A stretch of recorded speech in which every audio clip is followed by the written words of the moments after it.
I wish you a very healthy morning. Before I come to the main content of this editorial, let me make you understand the context about which we are going to talk about in this editorial. And the very first thing that I would like to bring to your notice that as we all know that elections that I am talking about, assembly elections in the five states that were going on has come to an end. Now the process of forming government is going on. In this regard, the Central Committee of BJP has decided to once again give chance to Biren Singh as Manipur CM, and that we are going to talk about.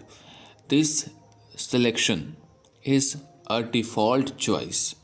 उनको CM बनाना फिर से एक default choice था, एक understood choice था, जान रहे थे कि उनको बनाना चाहिए because he has done very much और he has tried his level best to retain his power in Manipur. तो this is something that we are going to talk about. फिर से मैं थोड़ा हिंदी में एक्सप्लेन करूँ इसको. एन बीरेन सिंह जो पहले भी सीएम थे मणिपुर के, उनको फिर से सीएम के तौर पे मौका दिया गया था और ये बाय डिफ़ॉल्ट एक चॉइस थे वहाँ के लिए, क्योंकि उन्होंने बीजेपी के लिए बहुत कुछ किया है. तो ये अंडरस्टूड था कि उनको मौका मिलेगा. उनके कॉन्टेस्ट में ज़्यादा लोग नहीं थे.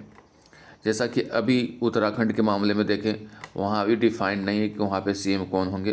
पुष्कर सिंह धामी को फिर से मौका मिलेगा कि नहीं मिलेगा. बट बीरेन सिंह के बारे में ऐसा कुछ नहीं था, क्योंकि उन्होंने पार्टी को संगठित करने के लिए बहुत कुछ किया. तो एक बाय डिफ़ॉल्ट चॉइस थे वो, इसलिए हेडिंग देख सकते हैं, अ डिफ़ॉल्ट चॉइस लिखा हुआ है. Next line you can see, on return of Biren Singh as Manipur CM. इस एडिटोरियल में हम लोग बात करेंगे कि बीरेन सिंह की जो वापसी हुई है फिर से सीएम के तौर पे, उसके बारे में. आगे की जो लाइन्स है उसको समझते हैं. In Biren Singh's role in winning the BJP a stable majority helped him return as the chief minister of Manipur. Biren Singh का जो रोल रहा, जो उनके कार्य रहे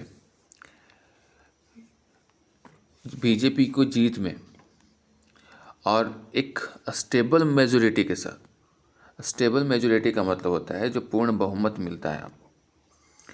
helped him return as the chief minister. ये जो चीज़ें हैं, जो उनका रोल था, वो हेल्प किया him return as the chief minister of Manipur. Manipur के सीएम के तौर पे वापसी करने में. In choosing to retain Nongthombam Biren Singh, इनका पूरा नाम है, एन नोंगथोम्बम के लिए आता है. इन चूजिंग मतलब होता है चुनना. टू रिटेन का मतलब होता है कंटिन्यू करना. तो बीरेन सिंह को सीएम के तौर पे, मणिपुर के सीएम के तौर पे कंटिन्यू करना, तो एक चुना गया. The Bharatiya Janata Party decided to go with the continuity in state. Bharatiya Janata party ने क्या चूज़ किया है कि एन बीरेन सिंह को मणिपुर के चीफ मिनिस्टर के तौर पे कंटिन्यू रखने का, यानी अभी भी वो सीएम के तौर पे कंटिन्यू रहे. Where only one former chief minister, Okram Ibobi Singh of Congress, had manage to carry on after a full 5-year term. अगर मणिपुर के इतिहास की बात करें, वहाँ पे सीएम के इतिहास की बात करें, तो केवल कांग्रेस के एक चीफ मिनिस्टर हैं जिनका नाम है ओक्रम इबोबी सिंह. इन्होंने 2 टर्म तक सीएम बना था, और कोई भी वहाँ के इतिहास में कोई दूसरी बार सीएम नहीं बना है. तो कांग्रेस के बाद अब बीजेपी की तरफ से 5 साल टर्म ओवर होने के बाद उन्हें फिर से सीएम बनाया गया है बीरेन सिंह को. This should not come as a surprise even though there was a speculation in the run up to the announcement that other contenders had thrown their hats into the ring. करा कि this should not come as surprise, एक कोई बहुत surprise के तौर पे नहीं होना चाहिए.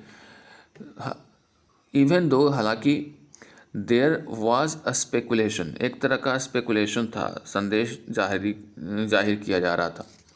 संदेह क्या जाहिर किया जा रहा था कि जो एक रनअप अनाउंसमेंट के जो दौरान, रनअप टू द अनाउंसमेंट का मतलब अनाउंसमेंट के दौरान एक तरह की बातें चल रही थी, स्पेकुलेशन चल रहे थे कि दूसरे जो कैंडिडेट्स हैं या कंटेंडर्स हैं उन्होंने भी अपनी बाजी लगा दी है। थ्रो वंस हैट का मतलब क्या होता है? एक रिंग होता है, उसमें अपना करते हैं, तो उसमें आप क्या करते हैं? बाजी लगाते हैं। It was under Mr. Singh's leadership that BJP not only increased its seat share in the Manipur Assembly from 21 in 2017 to 32 in 2022। कहा जा रहा है कि एक तो यहाँ तक आप समझ गए होंगे कि ये थोड़ा सा भ्रांतियाँ थी कि दूसरे लोग भी रनअप ए में हैं, कंटेंडर्स के तौर पे हैं। लेकिन अगर हम लोग बात करें बीरेन सिंह की, तो it was under mister Biren Singh leadership. ये जो हुआ वो मिस्टर सिंह के लीडरशिप के अंडर में हुआ, that BJP is not only increased it's seat share in the Manipur, न केवल बीजेपी ने इंक्रीज़ किया, बढ़ाया अपना सीट शेयर मणिपुर में असेंबली में। जो 2021 की बात करें, 2017 की बात करें तो इसको केवल 21 सीटें मिली थी। वहीं अगर हम लोग 2022 की बात करें तो 32 सीट्स मिली, यानी देखिए कितने का फासला है। But had also manage to weather several storms while running a minority government in the last 5 years। और सबसे बड़ी चीज़ है कि उस समय भी सीएम के तौर पे मैनेज कर लिए जब इनकी मेजोरिटी नहीं थी 21 सीट्स के साथ। तो एक माइनॉरिटी सरकार को भी वो हैंडल करने में कामयाब हो गए। वेदर सेवरल स्टॉर्म्स का मतलब होता है टू हैंडल एवरी प्रॉब्लम्स और डिफ़िकल्टीज़। तो हर तरह के प्रॉब्लम और डिफ़िकल्टीज़ को, क्योंकि सरकार माइनॉरिटी में थी, कमज़ोर सरकार थी, उनको भी 5 साल तक उन्होंने सही तरीके से मैनेज किया। यानी गठबंधन की सरकार को, जो कि एक कमज़ोर सरकार थी, कभी भी टूट सकती थी, उसको बीरेन सिंह ने 5 सालों तक चलाया। ये सबसे बड़ी उपलब्धि मानी जाएगी। अनलाइक 2017 के विपरीत, when the BJP form the government in dubious circumstances. 2017 में क्या हुआ था कि बीजेपी के पास उतनी सीटें नहीं थी, 21 सीटें थी। इसके बावजूद भी उसने सरकार बना लिए थे। और यह सरकार जो हुआ था डूबियस सर्कमस्टांसेस में हुआ था। डूबियस का मतलब होता है दो चरित्र ऐसे, लेकिन यहाँ पे संदिग्ध तरीके से बना दिया था। The Congress had emerged as the single largest party with 8 seats. Congress अकेली ऐसी पार्टी थी जो कि सबसे ज़्यादा सीट लाई थी, 28 सीटें लाई थी। 28 सीटें लाने के बावजूद भी कांग्रेस सरकार वहाँ पे नहीं बना पाई, और जो पार्टी 21 सीट्स लाई थी वो वहाँ पे सरकार में और भी 5 सालों तक सरकार चलाई। The ruling party had a clear cut majority on this time. लेकिन इस बार ऐसा नहीं है। इस बार जो रूलिंग पार्टी यानी बीजेपी है उसको एक क्लियर कट मेजोरिटी मिली है और ये अपने बल पे यहाँ पे सरकार बनाएगी। Besides, the BJP government had received post-election support from the Janata Dal United and Nagaland People's Front with 6 and 5 MLAs each। इसके अलावा बीजेपी को इस बार सपोर्ट मिला था जनता दल यूनाइटेड का एंड नागालैंड पीपल फ्रंट का, जिसमें 6 और 5 MLAs आए हैं चुन करके। यानी 6 अब देख सकते हैं कि यूनाइटेड, जनता दल यूनाइटेड का, और 5 MLA नागालैंड पीपल्स फ्रंट का है। यानी इसका भी सपोर्ट इसको पहले से ही प्राप्त है। The clear verdict from the electorate this time should help mister Singh run a stable government. जो क्लियर मेजोरिटी मिली है, वर्डिक्ट मिला है, वो इस इलेक्टोरेट में ये हेल्प करेगा मिस्टर सिंह को एक स्टेबल गवर्नमेंट को चलाने में, फ्री ऑफ शेनैनिगन्स का मतलब, अच्छा शेनैनिगन्स का मतलब क्या होता है? शेनैनिगन्स एक तरह का स्लैंग है। स्लैंग का मतलब होता है आम बोलचाल की भाषा, और शेनैनिगन्स का मतलब होता है ऐसे धोखाधड़ी, यानी कोई आदमी इनको ब्लैकमेल अब नहीं कर पाएगा, क्योंकि इनकी सरकार खुद की है। कोई ये नहीं कह करके इनको धोखा देगा कि मैं आपके सरकार से बाहर जा रहा हूँ, मैं अपना वापस ले रहा हूँ, सपोर्ट वापस ले रहा हूँ। ये सारे जो ब्लैकमेल्स हैं वो नहीं किया जा सकता है। सो शेनैनिगन्स का मतलब ऐसे होता है धोखाधड़ी, एक स्लैंग है। That dominated his previous tenure, जो कि प्रीवियस टेनर में यानी पिछली बार जो सरकार चली उसमें देखने को मिल रहा था कि बार बार धमकियां भी दी जा रही होंगी। Mister Singh also ran a spirited campaign to secure an electoral majority for the BJP.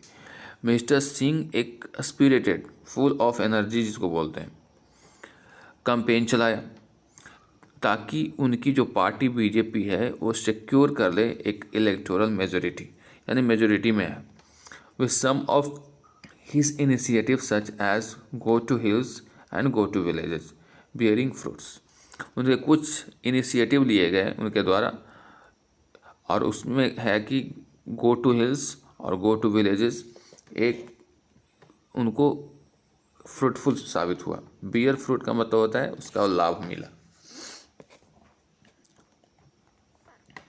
The stable majority should give Mr. Singh the ballast to focus more on governance and address the immediate needs of the state।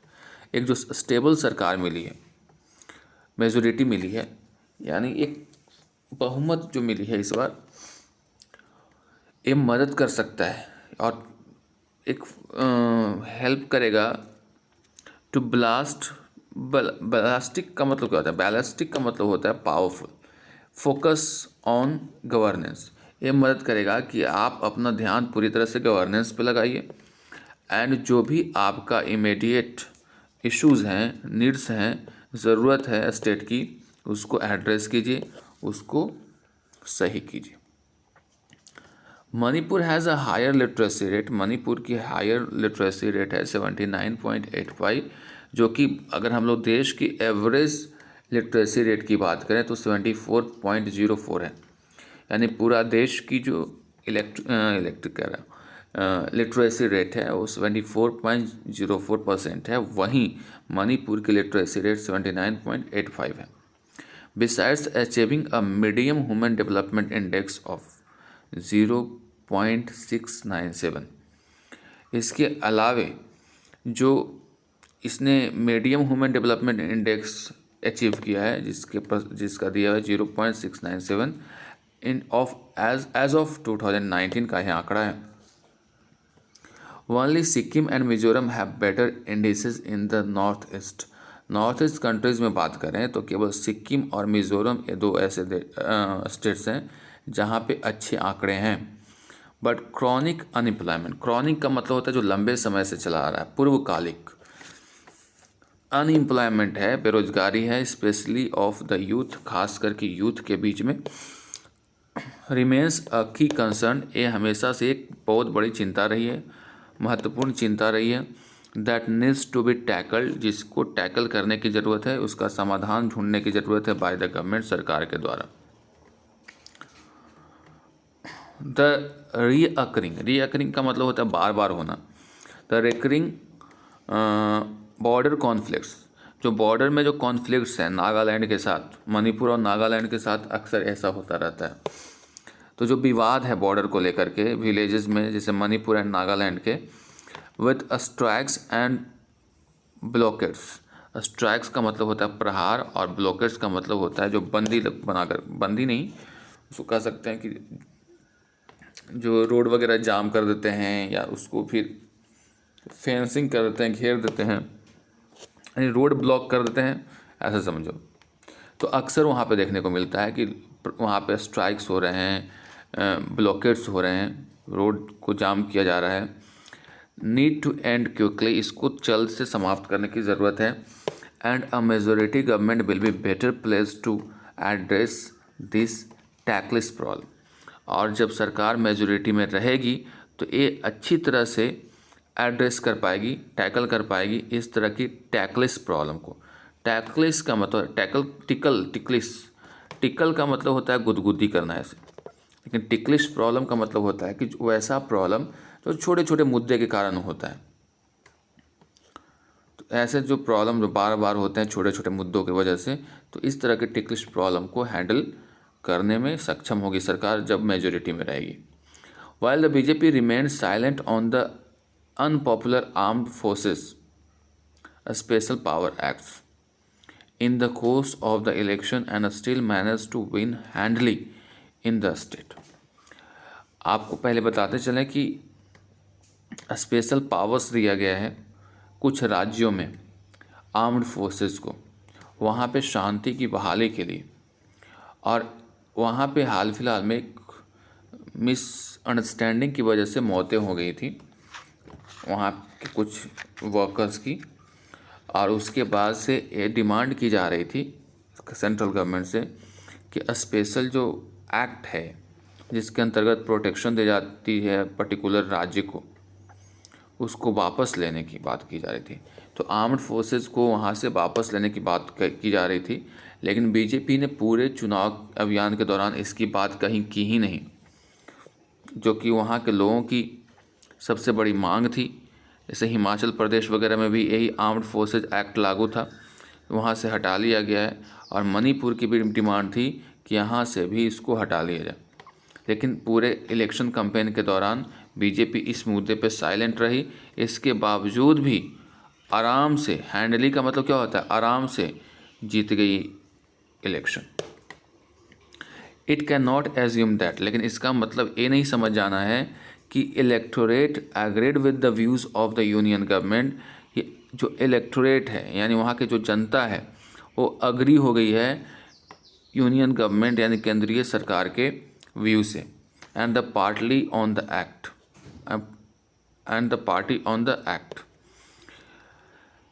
यानी वो act का एक भाग बन गई है। This could come as a problem, ये problem हो सकता है। ये नहीं समझ जाओ कि वो खुश हो गए कि अब नहीं भाई अगर मेजोरिटी मिल गई, इसका मतलब ये हुआ कि वो नहीं चाहते हैं कि ऐसा कुछ हो। वे अभी भी चाहते हैं कि वो आर्म्स एक्ट जो है वो हट जाए। अगर नहीं करेगा ऐसा या नहीं होगा ऐसा तो ये प्रॉब्लम हो सकता है फिर से। As for the weakened opposition in the state, अब जो है कमज़ोर अपोजिशन है इस स्टेट में। The BJP is facile victory, BJP की जो व्यापक विक्ट्री हुई है opens off fresh challenges for the Congress. तो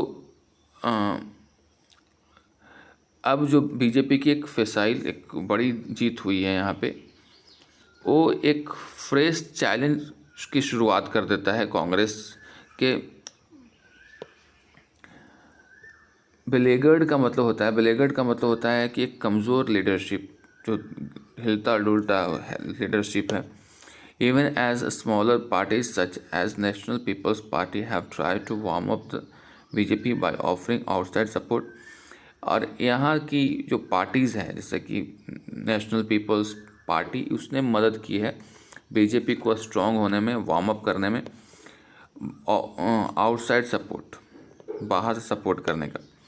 Manipur is a vital border state, Manipur जो है एक बहुत बड़ा इम्पॉर्टेंट, बड़ा नहीं कहो, इम्पॉर्टेंट बॉर्डर स्टेट है with the history of extremism and ethnic violence. यहाँ का इतिहास रहा है कि यहाँ पे थोड़ा नक्सलवाद देखने को मिलता है और एथनिक मतलब जातिगत वायलेंस भी देखने को मिलता है। हुज एम्बर्स स्टिल रिमेंस, उसकी चिंगारी, एम्बर्स का मतलब होता है चिंगारी, अभी भी बना हुआ है, वहाँ पे रहता है। While a stable government is best place to work, हालांकि जो स्टेबल गवर्नमेंट है वो सही है तरीके से प्लेस्ड है to work out a lasting peace and focus on livelihood issues, कि इस तरह के जो पीस शांति से रिलेटेड जो प्रॉब्लम्स हैं उसको ख़त्म करने में, और लाइवलीहुड की जो इश्यूज़ हैं, जीविकोपार्जन की जो इश्यूज़ हैं उसको एड्रेस करने में। It will be in opposition's best interest to keep the government on its toe. अब ये जो विपक्षी पार्टी है उसका इंटरेस्ट के ऊपर डिपेंड करेगा कि वो सरकार को अपने टो पे रखे, यानी हर काम करने में जल्दीबाजी करवाए, यानी उसको रेडी रखे। ये फ्रेज होता है keep somebody on its toe का मतलब होता है उसको एकदम एक्टिव रखना, एक्टिंग मैच्योरली। अब ये अपोजिशन पार्टी के हाथ में है कि इस सरकार को हमेशा तैयार रखे काम करवाने के लिए, आप अपने आप को मैच्योरिटी के साथ एक्ट करने में। यानी अगर विपक्ष की सरकार अगर मैच्योरली एक्ट करेगी तो सरकार भी यहाँ पे अपने टो पे रहेगी, यानी काम करने को तैयार रहेगी। तो आज के ट्यूटोरियल में इतना ही, मिलते हैं अगले ट्यूटोरियल में।